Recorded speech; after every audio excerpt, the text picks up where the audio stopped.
پاکستان ٹیلی vision کے producer تھے جوکا theatre والے. تو وہ ایک پی آئی کے ساتھ مل کے پی ٹی وی ایک پروگرام بناتا تھا, ڈرامہ بنا تھا اڑان.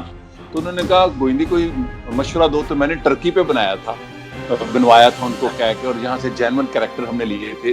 یہ جو انلیگل امیگرینٹ آتے ہیں, ہیومن سمگلنگ, پورا پی ٹی وی کا ڈرامہ ہے اڑان, اس پر یہ 96 یا 95 میں تھا. وہ کتنے ہیں اس وقت ترکی میں, وہ جو پیدل چل کر آتے ہیں پاکستان سے بغیر پاسپورٹ ایون وہ اپنے ساتھ پاسپورٹ بھی خیر اکثر لے آتے ہوتے ہیں جس پہ ویزا تو نہیں ہوتا. تو آپ یہ کہہ سکتے ہیں اس وقت ہمارے پاس ایک ایسٹیمیٹ ہے, اور آف کورس یہ ایسٹیمیٹ جو ہے ہمیں یہاں کی جو جندرما ہے, جو پولیس ہے, پیراملٹری پولیس کہہ سکتے ہیں, اور جو یہاں گوچ ادارہ ہے یا جو ڈیٹینشن سینٹرز آپریٹ کرتے ہیں, تو یہ ان کے ایسٹیمیٹس ہیں. اور ان کے ایسٹیمیٹ کے مطابق جو ہے پچھلے سال یہ تعداد تقریباً 50,000 کے قریب تھی, اور اس سال جو ہے یہ 70 سے 80,000 کے قریب ہے. اور اس کی ایک ریزن بھی ہے کہ پہلے جو لوگ آتے تھے ان کا ایک سرٹن پرسنٹیج آگے یونان, بلغیریا کراس کر لیتا تھا, اور تو جو آ رہے ہیں ان کا لیٹ سے کہ 30% یہاں رہ گیا, 70% آگے چلا گیا. اب یہ ریشو ریورس ہو گئی ہے. اب 70% جو ہے وہ ترکی میں ہی رک رہا ہے فار ویریس ریزن کہ اب وہ بارڈر کراس نہیں کر سکتا, مشکلات ہیں. اور صرف 20 to 30% وہ بھی ایجین سی کے تھرو, کشتی کے تھرو, ڈنکی کے تھرو جاتے ہیں, اپنی جانوں پہ کھیل کے, زندگی پہ کھیل کے وہ جاتے ہیں. اور وہ تعداد, اور ہمارے پاس اب ڈیڈ باڈیز کا جو ہے فینومینا وہ بڑھ گیا. پہلے ہمارے پاس مہینے میں 2-3 آتی تھیں, اب ہمارے پاس 6 سے 8 اور کبھی کبھی 10-12 بھی ڈیڈ باڈیز جو آپ تک آتی, جو نہیں آتی وہ علیحدہ ہے, وہ علیحدہ ہیں. جو بیچارے جو ناک نہیں ہوتی, جن کا کوئی پرسانے, جن کا کوئی والی وارث نہیں ہے, وہ اس کے بغیر دفنا جاتے ہیں.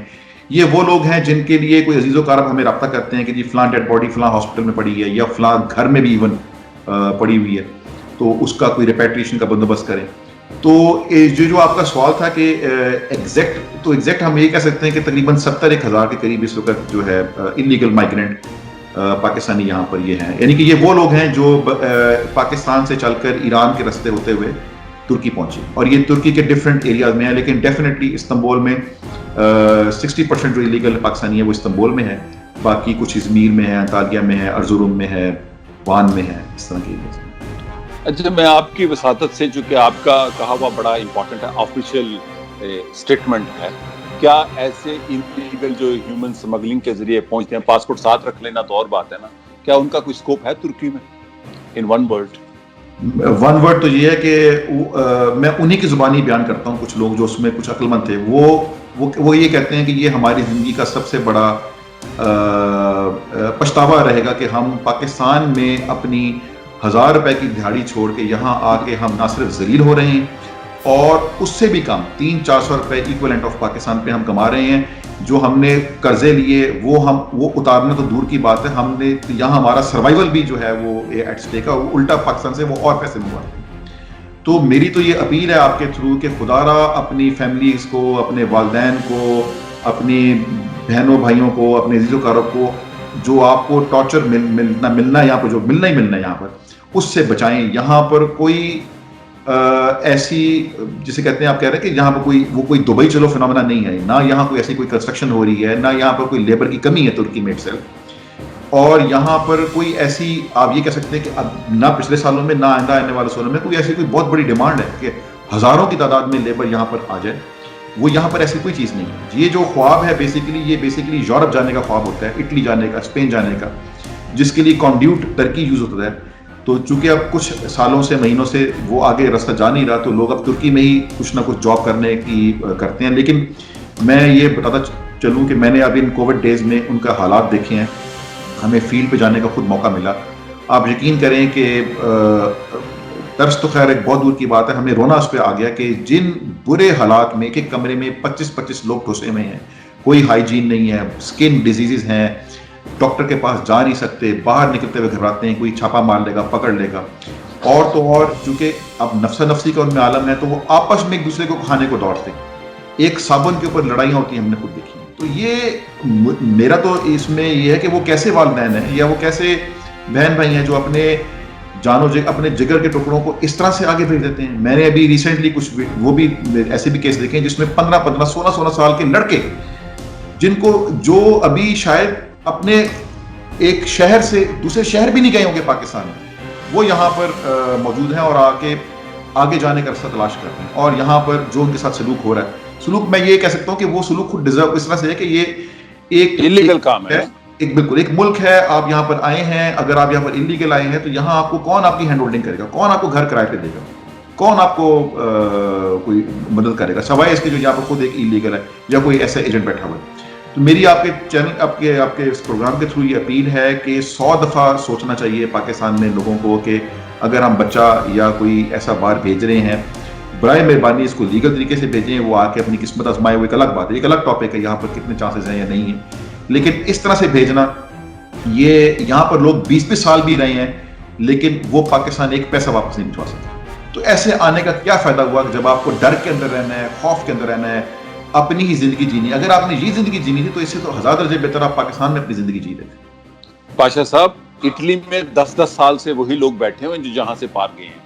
میں اٹلی گیا تو مجھے ایک اٹیلین نے کہا کہ میں اس بندے کو 10 سال سے دیکھا ہوں، اس بنگالی کو اور اس پاکستانی کو، اس کی زندگی نہیں بدلی، نہ پاکستان میں پیسے بھیج سکتا ہے، نہ پاسپورٹ لے سکتا. اب جو حالات ہیں. اچھا ایک چیز بڑی اہم ہے، مجھے گریس میں بھی پچھلے سال پتا چلا تھا کہ جو یہاں سے بارڈر کراس کر کے گریس پہنچ بھی گئے پاکستانی، تو وہ فنامنا اب یہاں بھی ہے. مجھے وہاں کہا گیا کہ اپنے پاسپورٹ کی بڑی حفاظت کرنی ہے، اور آپ نے، میں کہ کیوں؟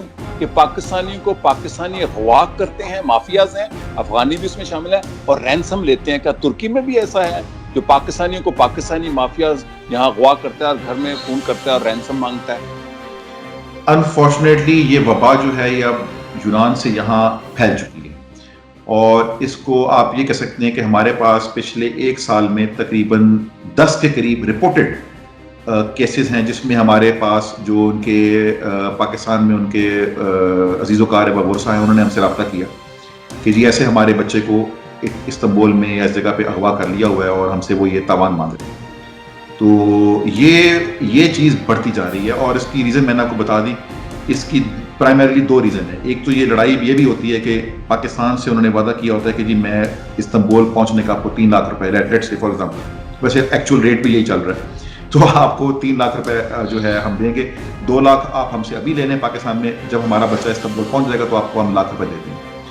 اکثر وہ لڑائی جھگڑا وہ بھی ان لین دین کے معاملات پر بھی ہوتا ہے جس پہ وہ ان کو اپنے جس ایجنٹ کے پاس وہ انلیگل بندہ آیا ہوتا ہے وہ اس کو اپنے پاس محبوس کر لیتا ہے، بند کر لیتا ہے کمرے میں. دوسرا فنامنا یہ ہے کہ جب وہ یہ دیکھتا ہے کہ یہ کوئی سیٹل ہو گیا ہے لیکن ہے تو انلیگل، یا کوئی کما رہا ہے، یا کوئی چلو کوئی تھوڑا بہت اس نے یہاں پر گھومنا شروع کیا، یا اس کے پیچھے پاکستان میں جو والی وارث ہیں وہ اچھے تگڑے اسٹرانگ لوگ ہیں، تو یہ ان کو یہاں کچھ ایسے مافیا، کچھ ایسے گینگ بن گئے ہیں جو کہ پھر ان کو اغوا کر لیتے ہیں اور پیچھے گھر والوں سے تاوان مانگتے ہیں کہ آپ ہمیں $10,000 $20,000 بھجوا دو، $5,000 بھجوا دو. آپ یہ اندازہ کر سکتے ہیں کہ یہ کچھ 1 سال میں اتنا اضافہ ہو گیا کہ بیچ میں ایک پیریڈ ایسا بھی آیا کہ ویسٹرن یونین نے پاکستان سے منی ریمیٹنس کے اوپر، ٹرکی اسپیشلی، پہ پابندی لگا کہ ہم جی بالکل کہ ہم پاکستان سے ترکی اور ترکی سے پاکستان ہم کوئی پیسہ جو ہے وہ ہم نہیں بھجوائیں گے. تو آف کورس وہ پھر اس کو اعلیٰ سطح پہ ٹیک اپ کیا گیا اور ہم نے اس کو ریزالو کروایا. لیکن یہ اس طرح کا کاروبار اور اس کا اس طرح سے منی ایکسچینج کے تھرو یوز ہونا، تو یہ تو ایک غلط نام، ایک جیسے کہہ سکتے ہیں ایک ہمارا ملک کی بدنامی ہے. اور یہ بھی تاثر کیجیے کہ پاکستانی ایک جو ہیں یہ ٹھیک ہے تلاشی روزگار کے لیے آئے ہوئے، لیکن اٹ مینس کہ یہاں پر کرمنل مائنڈ سیٹ بہت ہے. اور چونکہ اب وہ جابز یہاں پر نہیں ہیں تو اب مجبوری کے عالم میں وہ انفارچونیٹلی ہمارے پاس اب ریسنٹلی کیسز ایسے بھی آئے ہیں جس میں ڈرگس کے ٹریڈ میں بھی انوالو ہوئے ہیں، بچے بھی ہیں، بڑے بھی ہیں. نارکوٹکس یہاں پر بھی بڑا سخت قانون ہے نارکوٹکس کی موومنٹ، اس کی اسمگلنگ اور کنزمپشن کے اوپر، اس میں پکڑے گئے.